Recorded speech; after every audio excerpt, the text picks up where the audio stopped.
सगळे. आज आपण कुठे आहे माहिती आहे का? आज आपण आहे पवना डॅमच्या एंट्री पॉईंटला. लोणावळ्याकडून येताना जो एंट्री पॉईंट आहे तो म्हणजे हा दुधावरे खिंड. आणि दुधावरे खिंडीतून एक जातो रस्ता लोहगड किल्ल्यावर, तसाच विसापूर किल्ल्यावर हाच रोड आहे. खाली उतरून भाजी कॅव्जला जातो आणि हा रोड येतो तो पवनाला जाणारा रोड लोणावळ्याकडून आहे. आणि हा सरळ जो जातो तो पवना डॅमला जातो. तर तुम्ही पवना डॅमला जाताना असलेले ह्या दुधावरे खिंडीचा व्ह्यू बघू शकता.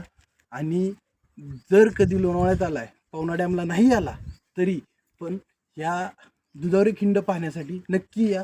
कारण की ही खूप जुनी खिंड की लोकांनी खोदून येण्या जाण्यासाठी केलेली पायवाट ती कालांतरानं रस्त्यात रूपांतर होतं आणि नंतरनं ही खिंड येण्या जाण्यासाठी हा रस्ता होतो.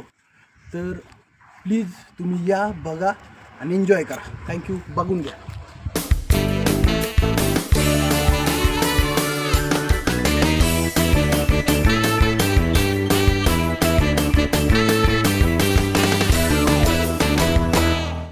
नैसर्गिकरित्या तयार झालेला छत्रपती शिवाजी महाराजांचा मुखवटा दिसतो. तिथून तुम्हाला या रीलबरोबर किंवा या व्हिडिओबरोबर तुम्हाला एक फोटो पण जाईल आमचा, की तिथून जो शिवाजी महाराजांचा फोटो दिसतो तो सेम दिसतो. आणि आत्ताही इथं बघण्यासारखं आहे आणि तसंच पावसाळ्यात तर खूप मजा येते इथं. प्लीज व्हिजिट करा.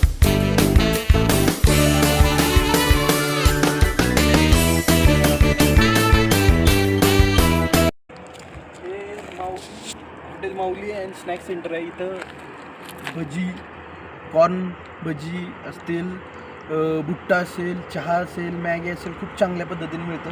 आणि आज आमचा बॅड लक आहे की आज आम्हाला हे ओपन नाही मिळालेलं, पण इथं दुधावरीची खिंड पाहायला आल्यानंतरनं हे मोस्ट विजिट आहे. हे खाऊन टेस्ट करा, खूप छान फील येईल. थँक्यू. हा आजचा ब्लॉग बघा, एन्जॉय करा आणि व्हिजिट करा. आणि असेच आमच्याबरोबर सोबत राहा. अजून नवनवीन तुम्हाला व्हिडिओ बघायला मिळतील. तर please like, share and subscribe. आणि अजून तुम्हाला लोणावळ्यातील कोणते कोणते स्पॉट बघायचे आहेत प्लीज कमेंटमध्ये सांगा.